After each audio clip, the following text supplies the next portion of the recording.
ना जनता को सुरक्षा देंगे, ना अपराधी को पकड़ेंगे। फिर हरियाणा के सीएम और पुलिस का काम क्या है? मनोहर लाल का सीएम रहने का मन नहीं तो फिर हाईकमान ने क्यों बिठाया है? क्या नेताओं की कमी है? कोई मोनू बोलेगा और बवाल मच जाएगा तो फिर खुफिया विभाग और पुलिस क्या सोने की सैलरी लेती है?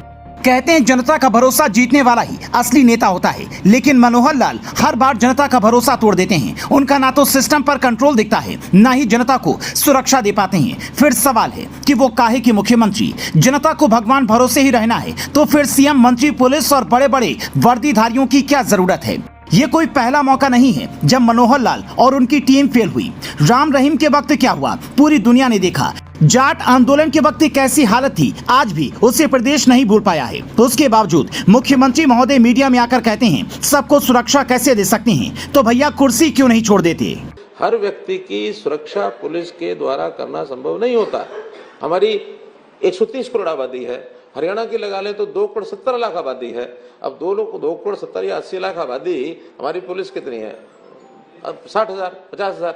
अगर सुरक्षा देना सीएम का काम नहीं तो गृह मंत्री अनिल विज को कह दीजिए कि योगी वाले स्टाइल में डील करेंगे या गब्बर वाले स्टाइल में। हमसे ना पूछिए, सीधा उपद्रवियों को तोड़िए और प्रदेश में शांति रखिए। लेकिन नहीं, ना तो गृह मंत्री को करने देंगे ना खुद करेंगे। तो क्या अपनी सुरक्षा में खुद उठाएं हथियार? यही चाहती हरियाणा सरकार। मनोहर लाल को मुख्यमंत्री रहते हुए 9 साल हो गए। क्या वो सीएम पद का प्रेशर नहीं संभाल पा रहे हैं, इसीलिए मीडिया में आकर कभी भी कुछ भी बोल देते हैं? अगर ऐसा है तो फिर हाईकमान को क्यों नहीं खुद कह देते हैं कि हमसे हरियाणा नहीं संभल रहा है, आप किसी और को भेज दीजिए। हरियाणा बीजेपी में काबिल नेताओं की कमी तो है नहीं। चर्चा ऐसी है कि मोदी शाह की नजर इस बार हरियाणा पर खास तौर पर है, क्योंकि चुनावी दौर में बीजेपी कोई ऐसी गलती नहीं चाहती जिससे नुकसान उठाना पड़े।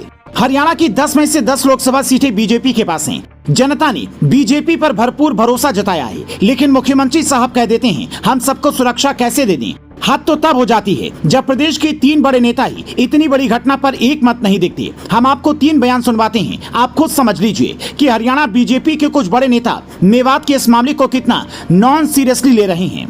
पहला बयान केंद्रीय राज्य मंत्री और गुरुग्राम से सांसद राव इंद्रजीत सिंह का है। वो कहते हैं यात्रा में इस तरह की चीजें कौन ले जाता है? एक तरह से उकसावे वाली कार्रवाई हुई तो इसका मतलब ये नहीं कि दूसरी तरफ से कोई ऐसी बात नहीं हुई।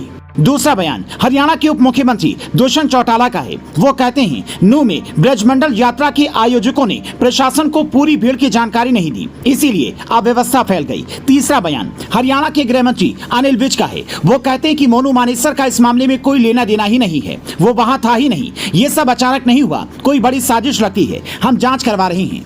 अब तीनों बयानों को देखकर लगता है कि सत्ता पक्ष के 3 बड़े नेता ही 3 अलग अलग बातें बोल रहे हैं। ऐसे में जनता कहां जाए, क्या करे, किससे अपना दुखड़ा रोए? सोशल मीडिया में चर्चा यहाँ तक की है कि मनोहर लाल सरकार अगर कुछ काम ईमानदारी से कर रही है तो वो है राम रहीम को पैरोल देने का। 2.5 साल में वो 7 बार जेल से बाहर आ चुका है। ये वही राम रहीम है जिसके जेल जाने के दौरान हरियाणा के कई इलाकों में विरोध भड़क उठा था, पर सीएम साहब सब भूलकर बाबा पर कृपा करने में लगे हैं। अब मनोहर लाल के बयान का अगर कोई समर्थन कर रहा है तो वो है ममता बनर्जी, जो कह रही हैं सबको सुरक्षा देना सच में संभव नहीं है। तो ममता दीदी, अगर वोट लेने के बाद आप ऐसा कह सकती हैं तो फिर चुनावी दौर में जनता ये कहकर आपको कुर्सी से उतार भी सकती है कि जो हमें सुरक्षा नहीं दे सकता उसे हम कुर्सी क्यों दें? आप खुद बताइए। मनोहर लाल ने जो कहा क्या वो नीतिगत रूप से सही था? इसके पक्ष में दलील देने वाले भी कई लोग होंगे, पर मत, मजहब, पार्टी और विचारधारा भूलकर अपने दिल पर हाथ रखकर आप कमेंट में सच जरूर लिखना। Bureau report,